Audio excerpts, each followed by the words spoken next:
Hey, Chad. Two-man operation this week. Yeah, it happens.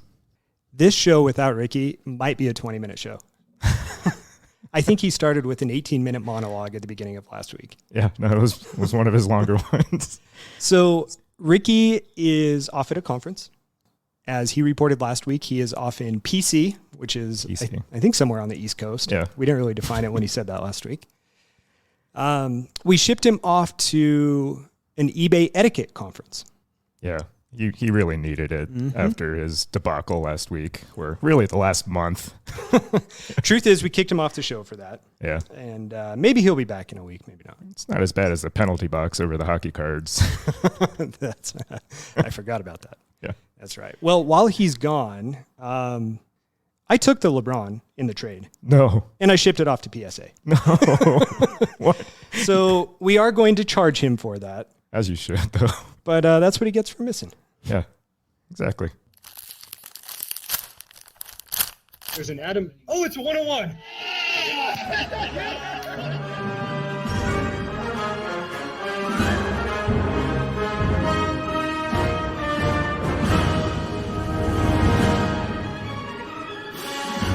Hello, everyone. Welcome to another episode of Pack to the Future. I'm your fill-in host, Dr. Tim. Here we go, baby. Prepare to be underwhelmed. And I'm joined to my right by my co-host, Dr. Chad. Someone call for a doctor? Hey, you're doing it, bud. I'm very impressed. We tried. Well, this week, guys and gals, we're excited to chat with Jeremy Lee of Sports Cards Live about a safe way to trade your cards. And we'll take a look at some new football hobby product. And we'll also discuss eBay's plans for their own card vault, price guide, and collection hub. How about that? Very good. Yeah.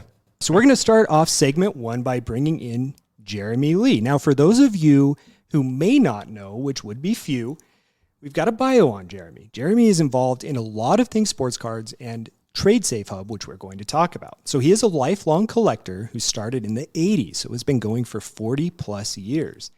He had an LCS from 91 to 94. That's the dream, Tim.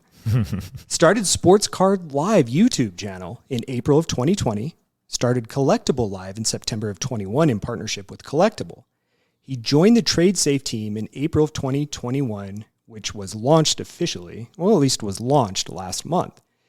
Now, in addition to that, Jeremy may not know this, but he joins me about once a month while I'm prepping my charts and doing my notes up in my office, him and Adam Gray, as they go through the PWCC Premier Auction for a couple of hours. So, Jeremy, welcome on to the show, and thank you for visiting me for a few hours every month up in my office. I appreciate that. That's not creepy at all. It's a one-way relationship right there. That's true. I watch you through a television screen.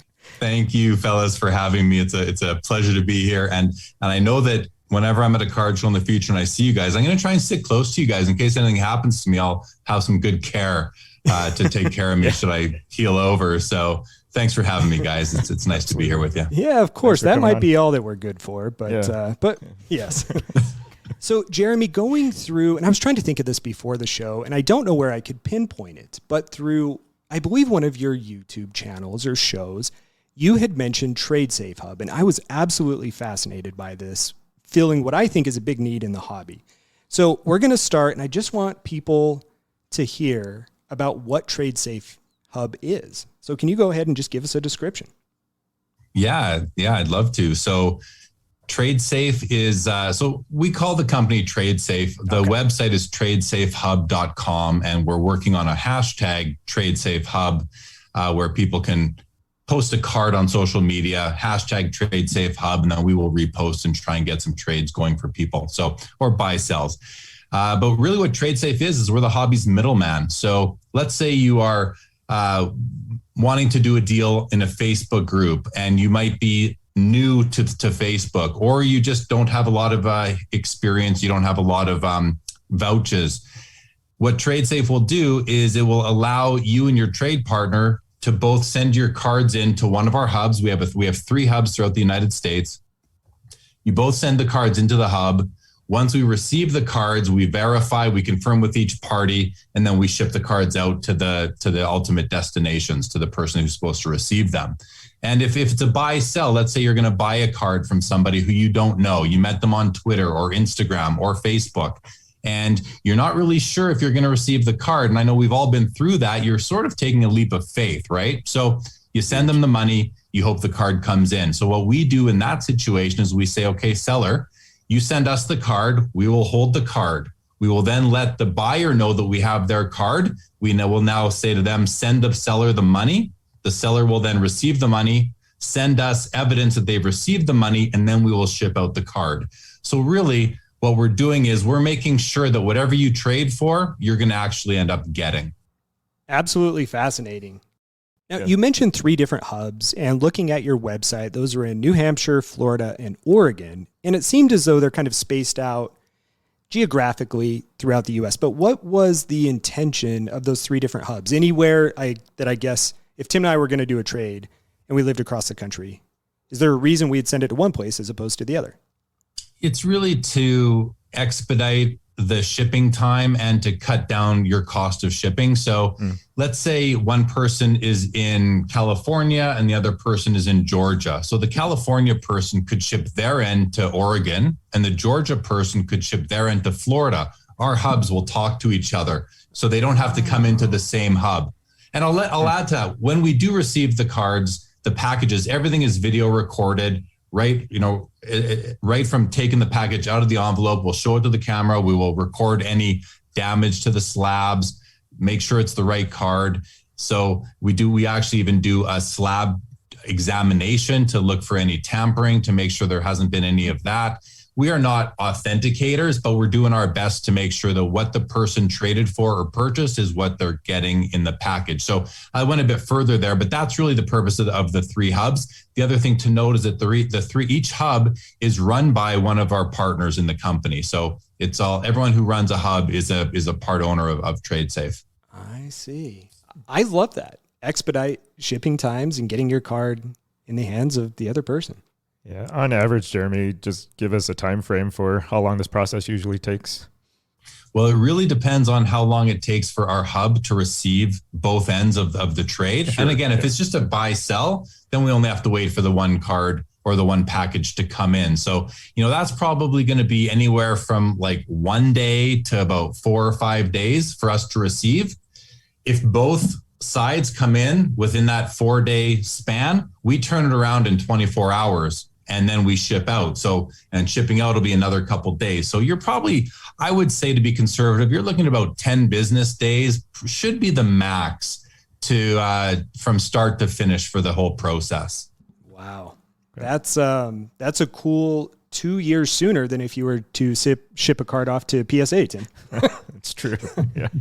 Now, with these fast turnaround times, talk to us about price of what it would cost someone to do this. I know the answer to this by looking on your website, but I'm completely fascinated with how low of a price you do this for. Yeah. So first of all, there is now an extra layer of shipping. So we have to be transparent about that. You're no longer paying a one-way shipping. You're paying shipping to the hub, the TradeSafe hub, and then shipping from the TradeSafe hub to the destination. So that's going to cost a little bit more money. Our fee, we charge $10 a side. So if it's a trade, it's $10 per trader. If it's a buy sell, there's only one $10 fee.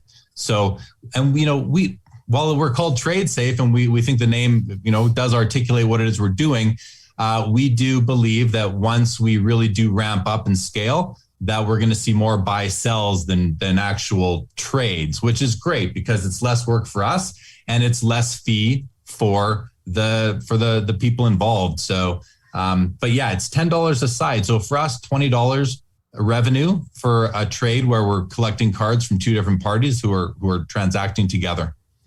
Wow. And you hinted at this. So there could be just a straight non-trade, but sale of a card that you would act as the middleman for as well, correct? Yeah, that's where you send us the card. The buyer sends the money to the seller directly. We don't touch the money between the 2 parties. We don't have a payment system in that. We verify. So if you're the seller and I have the hub has your card And then we tell the buyer, hey, we have the card. Here's what we received. Please confirm this is what you bought. They say yes. Then we will tell the buyer we'll tell the seller to send the money to the buyer, and then the seller will receive the money. I might be confusing buyer seller in this description. I'm following you. Yeah, the buyer will send the money to the seller. Then the seller confirms to us, shows us evidence that they received the money, and then we release the card to the buyer. Gotcha. Got it? It's almost like escrow.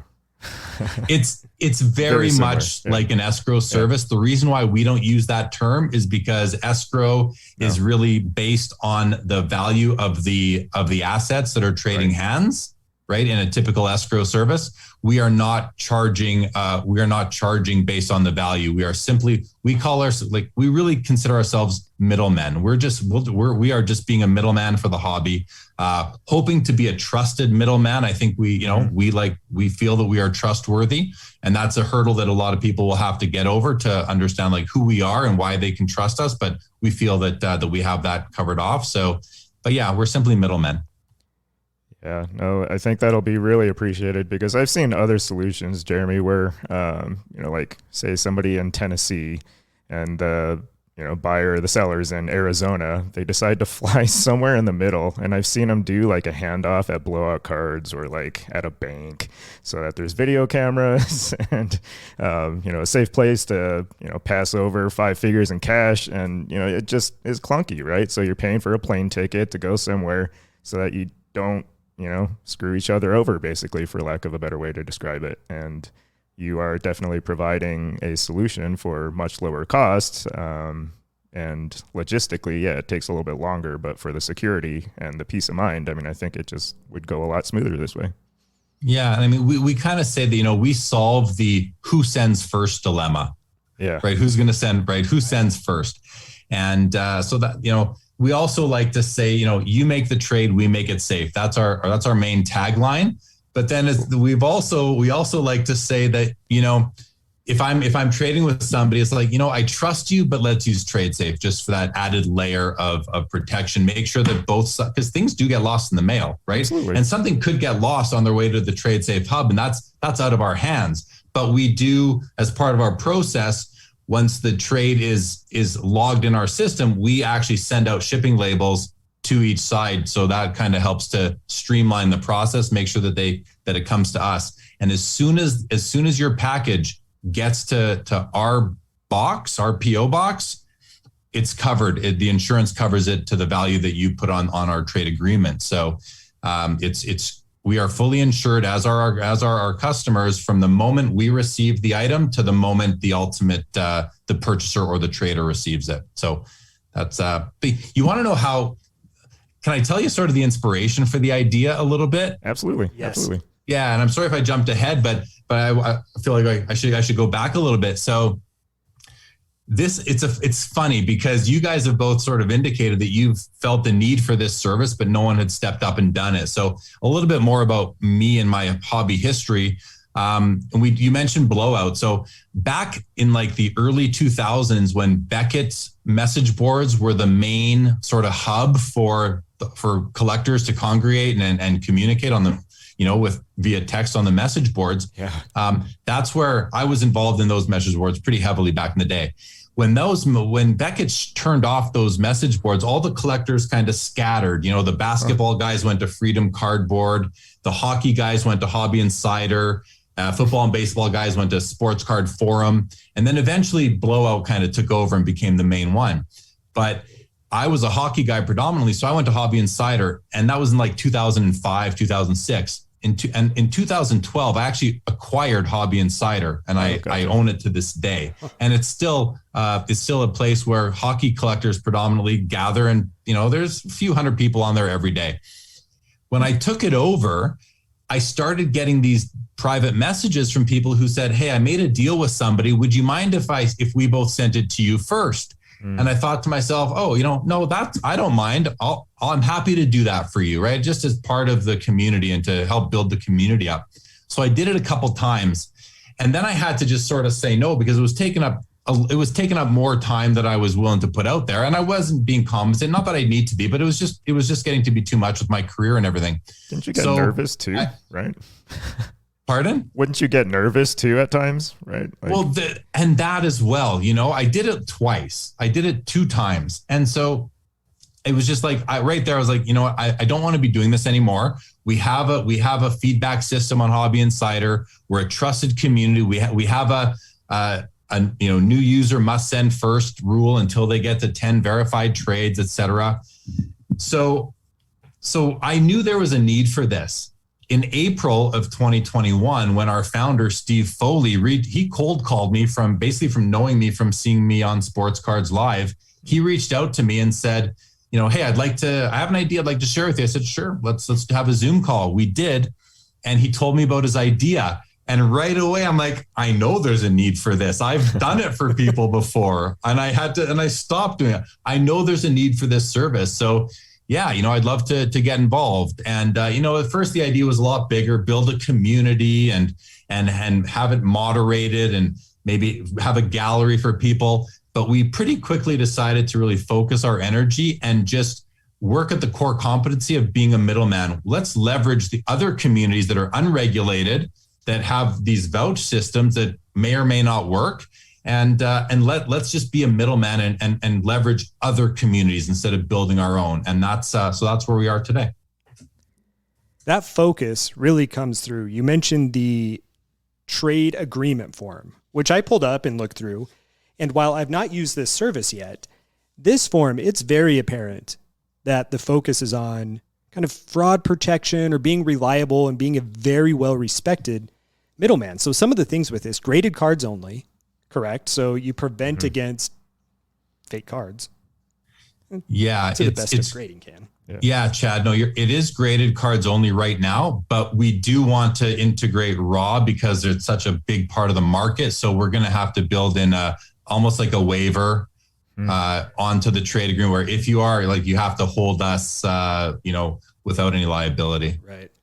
The rest of it, though, I thought it was so well written and thinking about every possible way that something could go wrong. You spell it out right there. So for anyone who is still skeptical, for any reason, which they shouldn't be, you can go check out this trade agreement form, and it really does put a lot of nerves at ease. That's the goal. I was impressed. I was very impressed. And I'm glad you went and looked at it. And I don't know when the last time you visited our website was, but we were very rushed to. We learned about 2 weeks before the Mint Collective that we were going to have a booth at the Mint Collective. Oh. So we had 2 weeks to get T-shirts, banners, cards, like a flyer sort of thing, and to make sure that our website was up and running. And it was a very basic website up until even last night. We completely overhauled it, and a new site went live last night. And it's still just a placeholder until we can get an even better website going. So we are. I'm of the belief with everything I do, continuous improvement. Let's always be improving whatever it is that we're doing. And so even the trade document, Chad, that you referred to, it will always be, not every day, but as we learn more, we will be improving that as well as the website and our overall presence. And I see what you're saying about the website. The last time I had pulled it up was yesterday morning, just doing some more show prep. And you're right. This is beautiful. It's still totally simple. Different. It's not overwhelming. You know exactly where to look on this. And I really do love that trade agreement again. It spells out everything for someone who is simple-minded like myself. There is enough detail to cover every worry you have, but it's easy enough to read and process where even I would feel comfortable using this for the first time. Yeah, and it's a PDF fillable. Yeah, exactly. You guys really knew what you were doing. It's very, very evident. Thanks. Appreciate your feedback. And we're always looking for feedback as well. So I'm just grateful for that, Chad and Tim. Yeah, and we'll definitely put you out there, Jeremy. He's not here. No, yeah, Ricky, should we give him credit for any of it? We'll give him credit for giving us the opportunity to speak with Jeremy for not being here. Yeah, there you go. Yeah. We needed a third person again. So thank you for coming on, Jeremy. Before we let you go, is there anything you want to plug as far as how people can find you on social media, like you personally, or other hobby related things? Sure, guys, and thanks for the opportunity. So on Instagram, my Instagram is a jlee_sports cards live, a little bit long. I'm on Twitter as well as sports cards liv1, and Sports Cards Live is my YouTube channel, and I do live interactive interviews every Saturday night with different, other content creators, industry insiders, passionate collectors. And I say every Saturday night, except this Saturday coming up, I'm actually doing it on Sunday because Saturday is my best friend's 50th birthday party. So I'm doing Sunday night this week instead. And my guest is going to be Rick Probstein from Probstein on eBay, of course. So it's been a lot of fun. I'm at episode 137, I think, of that. I do a late show. Some Saturdays I call it After Hours, and we're at episode 68 of that. And then Sundays at 7:00 Eastern, I host Collectible Live on the Collectible TV YouTube channel, and we're coming up on episode 30 of that show. So I've put out quite a bit of content over the past couple of years, and my YouTube anniversary is coming up in about a week. So it's been a great 2 years. Congratulations. Wow. Congratulations indeed. Yeah, Thanks, I feel guys. like you guys basically just started, and all of a sudden, you're at episode 100 plus, right? I mean, it goes by so quickly, and it's really cool just watching all the content creators, like you said, and just the big names in the hobby. I mean, I feel like you've crossed paths and allowed us to touch base with them too, like through your YouTube channel. So that's pretty cool. Yeah, it is really nice to meet you guys and to come on the show with you. I have consumed your content before, and we have a couple things in common, right? We both love cardboard. We all love cardboard. We all make content, so we're fast friends at that point. Yeah, very cool. Well, thanks again for coming on the show, Jeremy. We'll be sure to chat more soon. And as Chad and I do, we'll always be on the other side of your screen. Thanks for having me, guys. Take care. Have a great rest of the show. Thanks, Jeremy. All right. Thanks, Jeremy. Incredible, Tim. Yeah, We need to find some listeners to pull off some trades. we do. Just to test that out. That would be cool. I was serious about every part that I said about it. I really went through there to try and find what I would be worried about and what I would advise people to be leery about. And I didn't find anything. No. I mean, they covered all the bases, like you said, right? I mean, the whole intent is to make you not nervous about passing over. I mean, it doesn't really matter what value card, right? They didn't seem to, judge or, distinguish at all. And so if you just need that peace of mind that somebody's not going to screw you over, it sounds like it. And in a world where ripping wax is still quite absurd from the price standpoint, grading cards can still be pricey. Yeah. A beautiful new way, perhaps, to enjoy the hobby. I think so too. It's a pretty cool service. Yeah. Very, very good interview. Thanks again for Jeremy coming on. Yeah, absolutely. But Chad, there's still places that you need to leave your cards right in between and just keep them safe too in your own possession. Mm-hmm. And so, what you could do too is to head over to zioncases.com or thecollectioncase.com so that you can keep everything you're planning on sending through TradeSafe Hub or all your graded cards from PSA, SGC, or BGS. You can stash them in these awesome cases. I'd personally recommend the Slab Case XL or the XL Plus at $129.99 since it holds 164 PSA slabs, 112 SGC slabs, or 112 BGS slabs, all very snugly and comfortably. I've seen firsthand that these cases are definitely really sturdy. They're waterproof or water resistant to a point, and they even fit underneath Ricky's bed. I'll tell you this. I put in my 2012 Prism Silvers, Yeah. the Peyton and the Rogers, threw them in my closet where I have them up on the shelf inside the XL case. Yeah. Came back the next day, grabbed the case, opened it. I forgot to close the lock. The lid opened. This briefcase was hanging down by my side. The cards did not fall out. They didn't even move. Snug. Oh. Snug like a Oh, bug. my heart dropped when that case opened up because I forgot a case. But boy, super secure. Yeah, and I think that's pretty cool. Something to be said about not dinging those slabs, not having to send them back into PSA for a chipped slab repair or replacement. You know, I mean, if you have more cards than that too, though, for $299.99, you can upgrade to the Goliath, which holds 160 to 220 slabs and also has telescopic handles and rubber wheels for maneuvering in the airport, on your way to Dallas, or the National that you're not going to this year. But they also have a 2-row slab case for $84.99, and they also have 2 versions of a backpack. I guess one's more of a shoulder harness, single shoulder bag, and then the other one's more of a full-blown backpack for $159.99, and that holds a solid 40 to 50 cards. Also has that USB power port that you can hook up and plug in. So key. Yep. So really, nobody should be waiting for this. Head on over to zioncases.com. Use the promo code PACK, P-A-C-K. That's for 10% off your order at zioncases.com. Well done, Tim. Thanks. I think that worked well. I think so too. Yeah.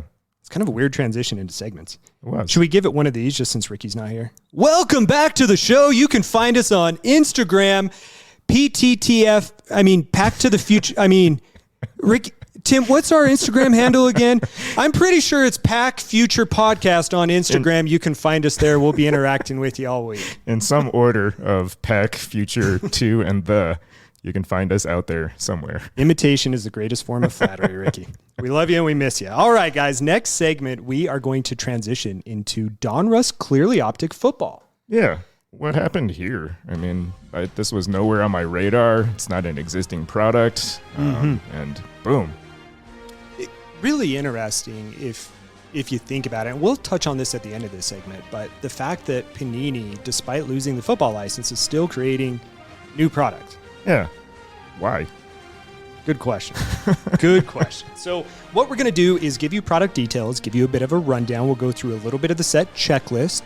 Tim's going to cover some of the inserts. I actually bought a box of this last week that Ricky and I opened up last weekend. Nice. Yeah. And so I'll talk to you about my hits. We'll do You actually hit something? Well, yes and no. Oh, okay. So we'll kind of talk about the value of some of these cards. I think there's some pros and cons to this, and we'll kind of wrap it up with a bigger picture summary of whether or not this product actually matters in the long run. Yeah, I'm interested. So, Clearly Donruss Football. What you're looking at, your ear? I don't think that's a word. Ear. But you get 4 packs per box, 5 cards per pack, 1 autograph per box. Okay. Now, in basketball, you were not guaranteed an autograph per box. So it's a little bit of a change with football. I mean, I don't really know that the autographs are very highly sought after, but you do get one. You do get a hit. Yeah, it's better than nothing. Now, price point of this, anywhere from $300 to $400 per box. Oh. I paid $339. Okay. Oh, that's on the better end of the prices, It I would was. assume. Yep, it definitely was. Definitely does that. And it's sad to think that that price is like the acceptable price to pay for a box of cards these days. Right? That would have been so expensive sounding just 2-3 years ago. We'd be like, what? Yeah. Pretty crazy. It's still a lot. I mean, it's just our perspective and vantage point had to change. So what's inside these boxes then? Changes for sure. So according to the website, 2021 Clearly Donruss Football delivers standalone debut for the acetate NFL product. These are acetate cards. Huh. Originally an NBA brand, collectors may remember Clearly Donruss NFL cards from Chronicles Football.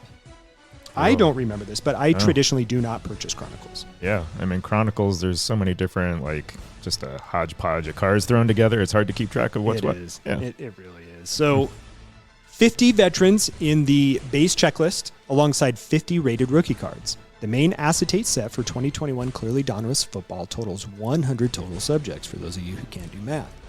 I think they touted that as not a very large checklist. I think they were pretty deliberate about it. So, like, they think they want this set to be very collectible. And if you do that, I think I would want the ratio of veterans to rookies to be a little bit higher.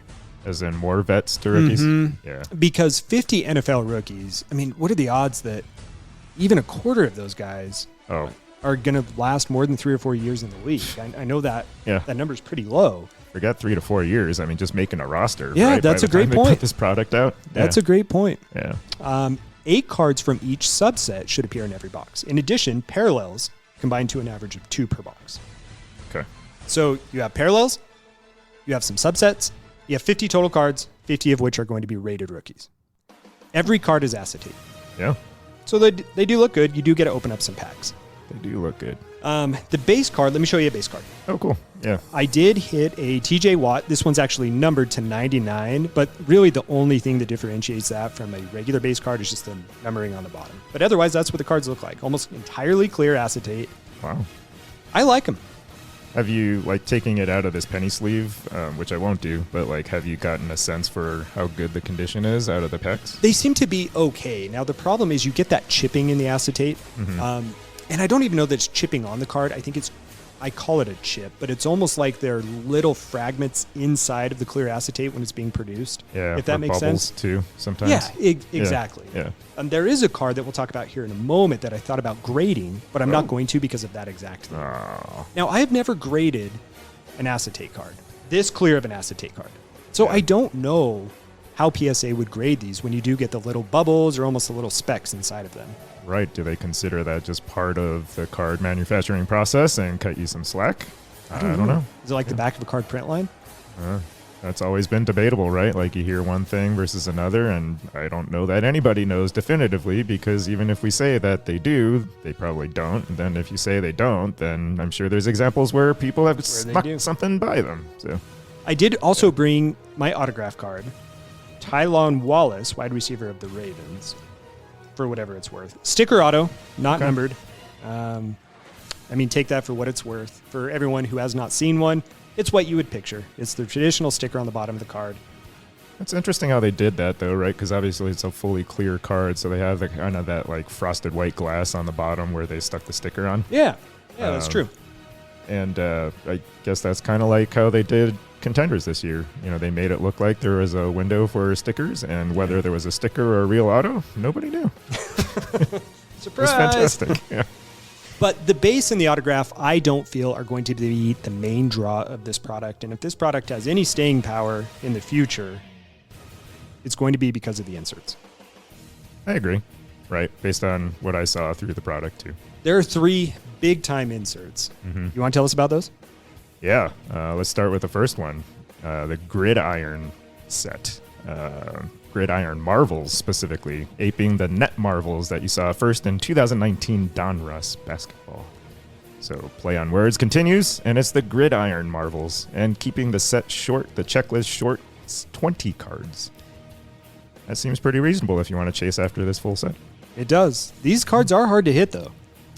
They're hard to hit, and it's going to be tough because I think these will be valuable only because there's 19 out of the 20 spots all are QBs. Are they really? 14. Sorry, I misread my own handwriting. That's still a big number, though. It's still a lot. Yeah, QB heavy. Wow. And I think they know that people want to chase QBs, right? Uh-huh. Like they don't want the offensive lineman being like, hey, comic booked out. Right. Yeah. They're onto something. 70% quarterbacks. Okay, that's smart. And they're rare. Did you see how rare these were? I saw on one of the websites. I didn't see the odds. 1 in 3 cases. 1 in 3 cases? Yep. So, that's according to the website we had here. I'll double check as you go, but I believe according to Cardboard Connection, they said 1 in 3 cases. Wow. 1 in 3 cases.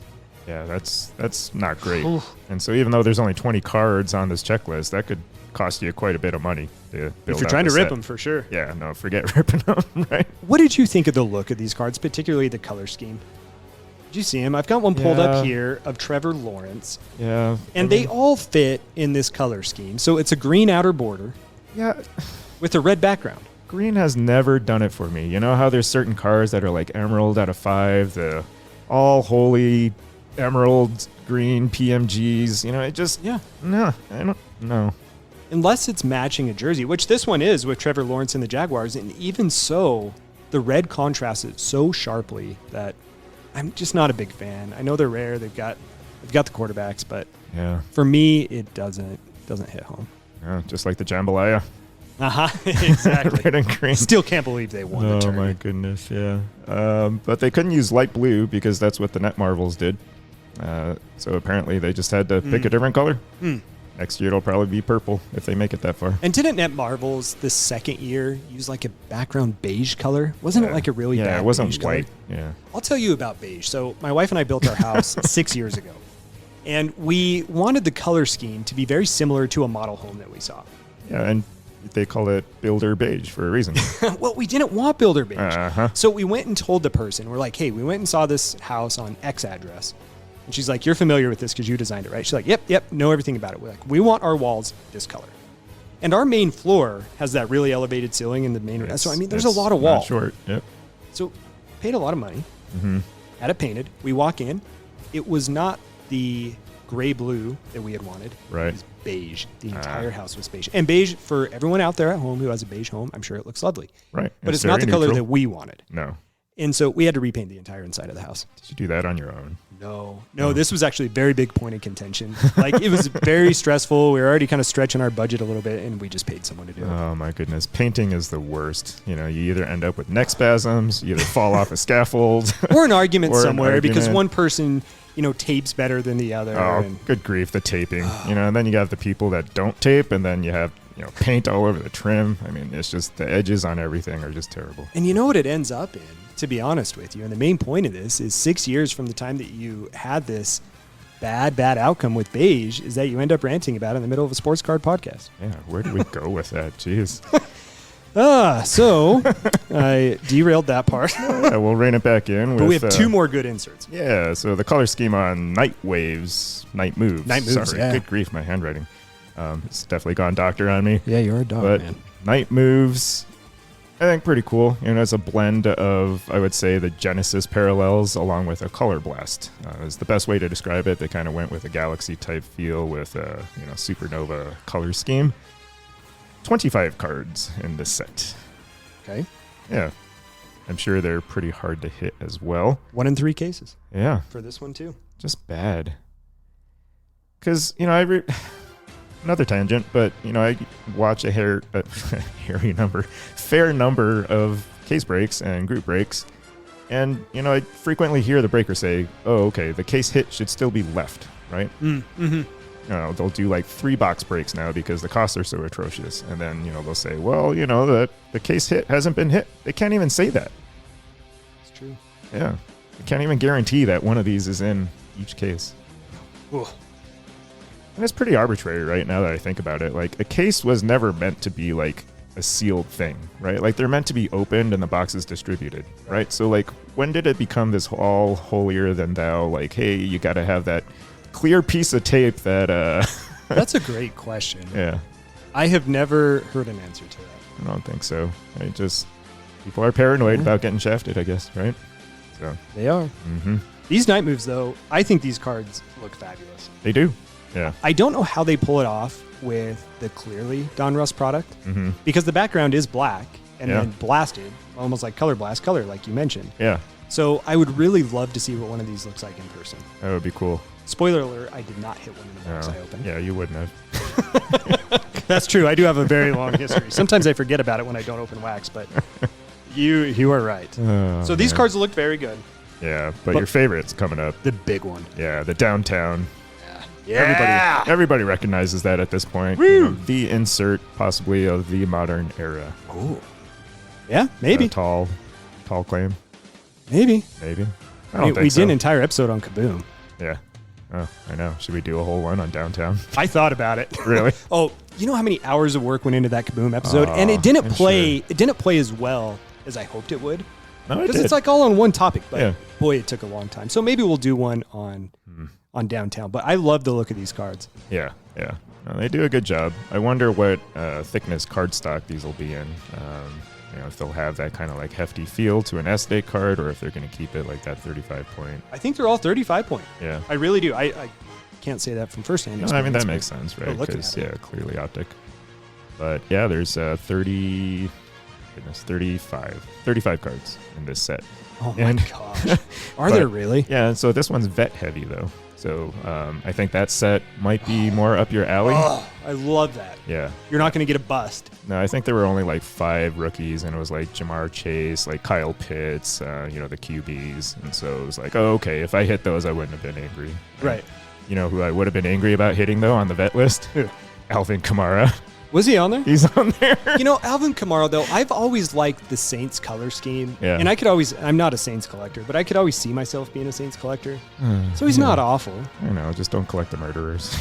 That Involuntary manslaughterers. Yeah. that is true. Yeah. I don't know how to transition from that. That was But I will say questionable. this, that the background of these downtowns are clear. And to me, it makes the color of the downtown cartoon pop even more. Yeah, it's going to look pretty cool. It's almost like a stained glass thing then, right? Like stained glass meets Right. downtown. That's a great point. I didn't think of it like that, but you're exactly right. These would be the only clear downtowns released thus far. Right. Yeah, so I don't know. Maybe they'll be on to something. Maybe they won't. But they released this new product this year.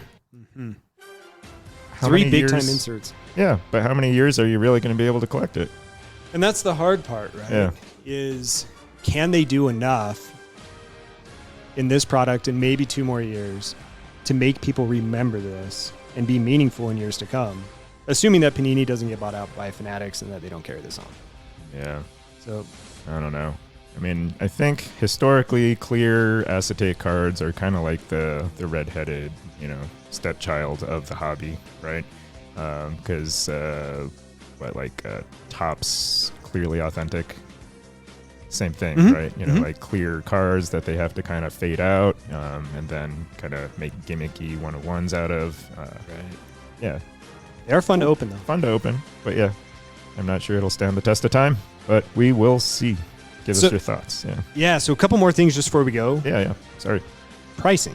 Oh, yeah. Okay. So my big hit in my box that I paid $330 for was a Donruss 2001 Mac Jones. That looks like a Mac Jones. Yeah. So this is a purple parallel, however, it is not numbered. One sold on auction just 2 days ago for about $86. And I will tell you, when I hit this out of one of my 4 packs, I was ecstatic. You should have been. Or so you weren't. No, I Afterwards. still was. Yeah. Because aside from that card, I hit nothing else. I mean, that TJ Watt that I showed you was probably my 2nd best card, and the autograph of the player who I don't even know is my 3rd best card. Yeah. So aside from the Mac Jones, like this was a really big card. Yeah. Now, put that into perspective. This card sold for $80. Mm-hmm. Price of the box, $339, and then you got to pay sales tax, and you got to pay the $4 or 4% Yeah, credit card right. tax, right? Yeah. So you're looking at $350. Not even 25% return on Yeah. the price of the product. No. Yet when I hit it, I was thrilled. Is that how lower standards have come? I think it has, and I Oh, want to tell you shoot. some pricing of these inserts that we just spoke about. Okay. So, Here we go. according to Card Ladder data, downtowns, I saw 2 recent downtowns that had sold. Which would have been early, right? Yeah. Mm-hmm. And usually, correct me if I'm wrong, but it seems like early price data is higher Yeah. than a couple months afterwards. By some factor. Yep. Trey Lance downtown, $800. Well, he's not very good, or at least he wasn't very good this past year. Jamar Chase, $750. Wow. Only 2xing the price of your box. Yeah. And the downtowns, I think they're one a case. Yeah. That's rough, guys. Marvels, Yeah. Justin Herbert, $500. That's it? That's 1 out of 3 cases, and Oh you my don't even goodness. 2x the amount of money that you spend. That's awful. Like, people are just not factoring in rarity on these? It's cool. Well, I think they are. I think the price of these cards are correct. Yeah. But the price of the But product the isn't? price of the product is ridiculous. Night moves. I only saw 2 that had sold so far. Emmitt Smith, Randy Moss, $100 to $300 range. Wow. And again, those were 1 in 3 cases. You know, you hit a Randy Moss night moves. Yeah. You're thinking, oh my gosh, it's 1 in 3 cases, Hall of Famer, one of Right. the greatest wide receivers ever. Don't even get your money back. Oh, my goodness. Ooh. And we don't even know if they grade well either. That's right. Wow. So some really cool inserts, terrible return on the amount of money that you're going to spend, and a product that could be completely gone in a couple of years. Yeah, most likely. I mean, right? Fanatics is going to have to pick and choose what they focus on right away. It's true. I had fun opening it, though. Yeah. Just to be able to open product, like that must have felt good. It did. It was fun. Yeah. You'd like do it in your closet like Ricky does. You can quote that out of context. I'm choosing to ignore that because I have nothing witty to say that's appropriate for the airwaves. Well, oh man. We got anything else there? I don't think so. I mean, the Fanatics thing has been kind of beaten to death, I think. Speculation is just speculation. Nobody really knows. But I think my take, I'll keep it to one line, is that I don't think this is going to be special enough to withstand the test of time like the 2012 Prism set inaugural release you're collecting. But it's fun. At least they decided to do one cool thing before, the year was over. It's true. Yeah. It's true. The only new debut for product this year. It's true. Yeah. So, Tim, changing gears just a little bit, I want to tell you about the Performance Package 4.0 by Manscaped. You missed the closet joke. No, I didn't. Oh, man. No, I didn't. All right. Yeah. Take it away. I didn't know where to go. I panicked. And so here we are. Yeah. There's a light on one of those, That is true. Uh-huh. So this product has arrived, and it's a game changer. So inside this Performance Package 4.0 by Manscaped, you'll find their lawnmower trimmer, weed whacker ear and nose hair trimmer, crop preserver deodorant, crop reviver toner, performance boxer briefs, and a travel bag to hold all of your goodies. Their 4th generation trimmer features cutting-edge ceramic blade to reduce grooming accidents thanks to their advanced skin-safe technology. These are big words. Mm-hmm. The Lawnmower 4.0 is waterproof and has that 400K LED spotlight. Sounds high. It does. It's a lot of power to wield in your hand. But that's exactly what you need for a more precise shave. The Weed Whacker is also waterproof and provides proprietary skin-safe technology, which helps reduce nicks, snags, and tugs in those delicate nose holes. Oh, the Crop Preserver Ball Deodorant and Ball Toner will change the way you approach your hygiene routine. Trust me when I say this, fellas, your balls will thank you. Manscaped even threw in 2 free gifts to their Performance Package 4.0. The boxers and the travel bag, as mentioned earlier. Bring your comfort and boxers to an entirely new level. It's time to take care of yourself, guys. So go to manscaped.com, get 20% off your order, plus free timely shipping with the promo code PACK. That's manscaped.com, promo code PACK. Sneaked that one in there, huh? Mm-hmm. That's 2 of them. What do you think? There's no music, transition, snuck it right up on these guys. I might just hit the record button and just upload this to there. I don't have to do squat this week. You should. I am terrified at the very beginning of the show when you did not have our mic levels up that it didn't record. Only time will tell. No, I had our mic levels up. I just had Jeremy's down. Oh, we'll see, man. Yeah. I looked over there, saw them all down. That's why I panicked. I know. We'll see. All right, Timmy, we got one more segment coming up, and this one I think is fascinating. Yeah.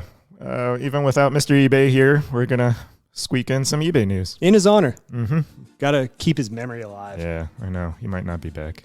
So he actually brought this topic to the table last week. He did? We shelved it because of time. But eBay's making some moves in the hobby. Yeah. 3 big things that they have announced, including a vault, sales data, and collection tracking. Expand. Let's start with the vault. Yeah. eBay is introducing a vault very similar to PWCC. You're going to tell us about this one. Yeah, no, that's right. And kind of like, Jeremy was talking about, I mean, there almost needs to be just a place to hold stuff in the hobby. People seem to be shifting towards that. Yeah. I don't know. eBay's stepping up to the plate, so they're going to say that they're going to store your physical goods at their own place. They're building a 31,000 square foot facility to do this. Sounds big. That is big. Yeah. Yeah, it's a couple houses worth. And they're planning on making this a fairly efficient process for you to store things there. They're quoting that they'll be able to transfer ownership within a matter of seconds. That's a bold promise. I don't know Amazon pickers that can find things in that amount of time. Yeah, that's a good point. That's a good point. Are they hiring robots? Interesting. Yeah, and they're pretty mum on how that process works, right? Yeah. No, I mean, if they're going to hold up their end of the bargain, it'll be interesting to see. And Tim's going to go into more detail, but you can find all this information on eBay's website. Yeah. And you'll see there are pros and cons to this, and I think we're going to talk through both of them. We're not sponsored by eBay. Nope. We're not against eBay. We use eBay. Yeah. And so we're going to try and deliver the facts to you.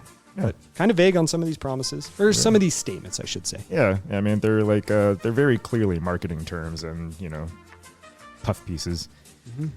But they do seem to be targeting higher value cards, and that makes sense, right? Like, you're not going to go vault your base cards at eBay.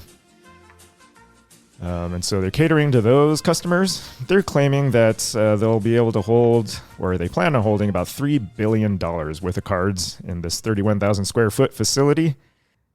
Yeah. It's a lot of money. I don't know how they got to that number, because one of the things that I thought that was missing, and a criticism that I have, is that they don't comment on what the minimum card value is to be able to place a card in the vault. Right. Not like their raw card guarantee program, right? No, it's not $750 or more. They just say, send us your cards to our vault. Right. And so their actual specific data that they busted out, besides the $3 billion, they said they have 147 million buyers on their marketplace currently. Whoa. And then they went on to just kind of needle most of those buyers by saying 28 million of those are what we call, quote unquote, high value buyers. Oh, so gosh. for the other 119 million buyers, eBay, not nice. Not nice indeed. Not nice indeed. And then I guess the last little detail was they also plan on doing live breaks. You know, why not just swing for the fences? Let's do a little bit of everything. That's what they said. And when you combine that, we'll get to this in a little bit. They're really trying to take over the marketplace. You can buy and sell. You can store your cards in a vault. You can track your collection. A price data tool and breaks as well. Mm-hmm. Oh boy, I don't know, Tim. There's some writing on the wall, and I'm not sure I like it. Yeah. How long until we see like a physical location like Blowout Cards has, like a physical eBay marketplace? Like probably a couple different hubs throughout the country. I could see that happening. Would not surprise me. Now, you may say, hey, guys, you know what? These are some good facts, but it's vague. Like I mentioned earlier. Mm-hmm. It's okay. eBay's got you. Mm-hmm. You can text VAULT to 20633. Yeah. How convenient. So I did last week. Okay. How'd that go? Twice. Twice. And received nothing. Usually the second effort is to click stop. Yes. Right? It's a bot. Like, these are bots that are supposed to automatically send me something. I got nothing. Wow. Fail. So hopefully we get a bit more precise information going forward. Yeah. Or a little more detailed information going forward. Yeah. Couple other things. Price Guide Beta. It's up now. Mm-hmm. Tracks the price of any sports or CCG card. CCG. Yeah, it's collectible. Oh, that's right. Collectible card game. I looked this up and I forgot to write it down. A couple of highlights that they put under this portion of their website. They say, know your worth. The industry's largest database of card transactions is at your fingertips. Use it to get real-time prices for your cards on eBay. Now, this is interesting. It's eBay-only cards, but it is updated in real time. It's in their choice of words here is interesting. They say that it is the largest database of card transactions. Yes and no. eBay is the largest place for transactions, but clearly Card Ladder, and second to that, Market Movers, is the leader in being able to document and find sales data. Card Ladder pulls from all sorts of different platforms, not just eBay. Right, which is cool.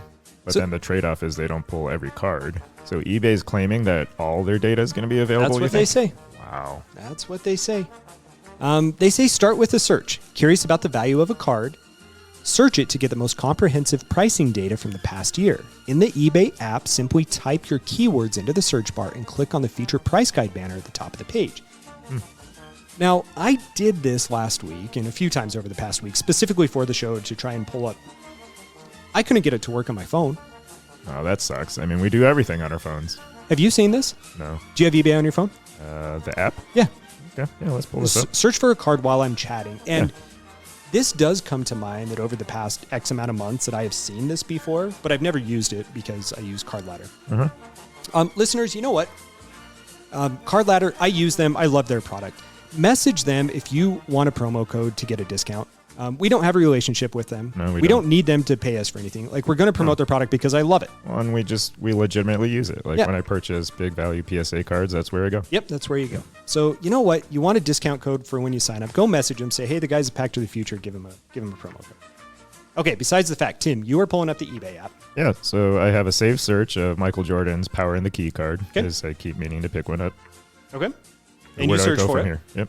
So according to this, in the eBay app, simply type in your keywords in the search bar, click on featured price guide banner at the top of the page. In the banner that's not there. Yep. Not there. Yeah, I mean, like I click over to this page or this part of the app almost daily because I want to make sure I'm not missing out on something. It I have never says seen that. in the app. It doesn't just say desktop. So I know it's Wow. beta. Maybe we weren't selected to test it. Beta means something working that you're testing, eBay. I know.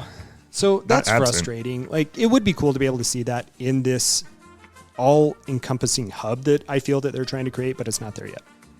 They say dive as deep as you want. Search as broad or as narrow as you would like and refine results with filters. And it did look like in the photo that they showed as an example, you could go back for a year. I don't know if you can go back more, less. It's all very big. They need details on this. They have all the data from their site and all the sales. Like, you have to believe that that data is out there being mined and being Right. studied, used, sold, all of it, right? So how about release some of it? Let us use it. Yeah. This is part of the reason, going back to our first segment where we had Jeremy with TradeSafe, and why I was so much all over this agreement that they have. Uh-huh.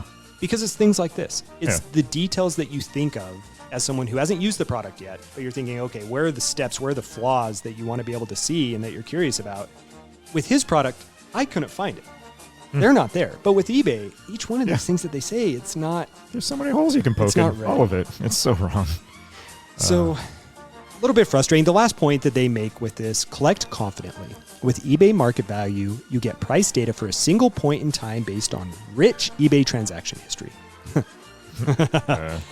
Oh boy. As in, we can't find out the actual price of a buy it now card or best offer. That's the question I wrote down to ask about, because that's the most frustrating, by far and away, the most frustrating thing about trying to find comps. Like, yeah, the buy it now or best offer final price, like, it never works well. Even if you go to other sites like Card Snoop or 130 Point, like, it just sometimes just gives you fake data. If eBay was smart, and I know people have been calling for this data for years, A long time. but if they really wanted people to trust this price, whatever they're calling it, Yeah. tool, Yeah. ahead of the others, Yeah. they would put that in there. Right, because it doesn't exist reliably in any other facet of the hobby. Right. I mean, formerly they had TerraPeak for eBay sellers or marketplace owners, but that also, I don't know, very limited scope. So if they want to bring this to the masses, they gotta show us. Yeah, they do. Yep. So that's it. And I'll try and be a little bit quicker with this last one, but that's the price guide beta, at least what they state. So then the last thing that they have up on here that they're introducing is the collection hub, where on your desktop or mobile app, go to My eBay in the main menu and select collection. You can add up to 1,000 cards from your purchase history or upload a CVS file if you prefer on your desktop. And then you can kind of track your cards just as you can, again, on Card Ladder if you use that feature. So they have this here as well. So it's a lovely feature. So we're looking at collection, we're looking at pricing tools, we're looking at a vault. You mentioned breaks earlier. I think that they even hinted at fractional ownership at one point. They did. Yeah. So take eBay's name out of this. And if you put any company in there, what do you think of one company having the opportunity to perform all of these functions? Yay or nay? Ooh. And while you think about this, No, I mean, like, I instantly thought about Amazon, and then I also thought about, is that a good thing or not? Right? I mean, they've become such a behemoth. right, They used to sell books. it's expanded books. just a little bit since Yeah. then. It's an interesting thought, and let me throw this little story out there for you. Sure. Try and take away your kind of. We all have implicit. We have some biases with eBay, Yeah. right? Whether it's better or worse, we Right. have them there, and they impact our decision. You and I can relate to this in medicine.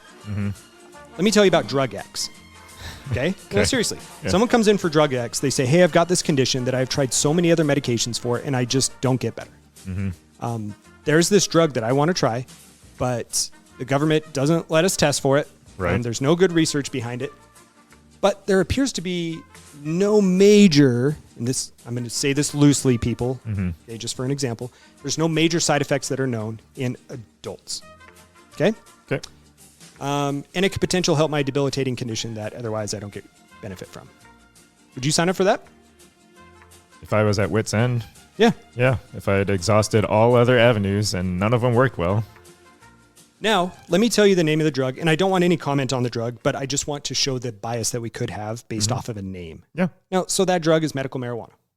Yeah. You put that on there, and immediately everyone's got an opinion on that, right? Sure. Whether it's one way or the other, I'm not going to say one's right or wrong, but you have that stigma attached to it. And I think the similar type thing goes when I read about this with eBay. Interesting. I saw it was eBay. I'm like, ugh. Yeah. eBay, like they're already cranking up fees, and I got to pay them so much money, and how much money am I going to have to pay for them now? Now they're trying to hoard everything. So I don't know what to feel about this. What do you think about what eBay is doing? I think it's noble. It's grand. It's bold. Would be innovative if they pull it off. Yeah. They have some really specific ways that they've designed things well. Like the app has improved a lot. Like the display of things across their website and the kind of the design they've also improved on over the years. But then you click over into like certain corners of their experience, like the seller dashboard, and it looks like it's still a relic of their like early 2000s eBay. Right. Right? So that just shows you like a large company doesn't have the ability to work out all the nitty gritty of all these things. So I think they're building it the wrong way, and that's what makes me nervous. You know, like if each of these little facets of their service already existed and they wanted to bring it under one roof, like whatever the conglomerate of Google is now, Alphabet, I'd have a little bit more confidence in them pulling it off, but their track record up to this point, like I just don't see them pulling this off well. That's a great point. Yeah. That's a great point. Interesting. Yeah. We'll let us see. know what you think about this, about all these products under one. So, yeah, I think that's it for eBay. Yeah. I think that's it for the show this week, too. Did we do it? We survived. Did we make it past half an hour? Yeah, we made it past 60. Ha! We It's did like it. a normal show. We didn't go 90. Didn't stay under 60. We did it. Perfect. And as long as you didn't mute us for the first half, then we're in good shape. You told me to hit record, so that helped. Now, the real question is, do you have the outro music? Oh, man. Yeah. Here we go. He's clicking the board. His hands are shaking. Well, everyone, He it's did been it. fun this week. Yeah, I'll take the number 60. All right, thank you. $4. Oh, you're so close. Fiat You dollars. were so, make it stop. 0.00. Oh, my goodness. You were so It close. said outro. He did it. We're an entertainment podcast, and this is your host, Tim. The fill-in expansion pack future to the host. On Instagram. Yeah.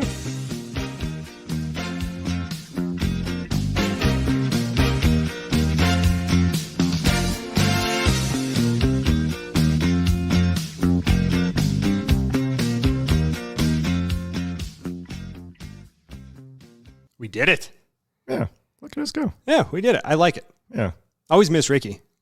I know. He does a lot for us that we kind of take for granted. We do. Yeah. But he tends to leave some things behind, I think. Well, here's the thing. See what I'm holding? You see what he left?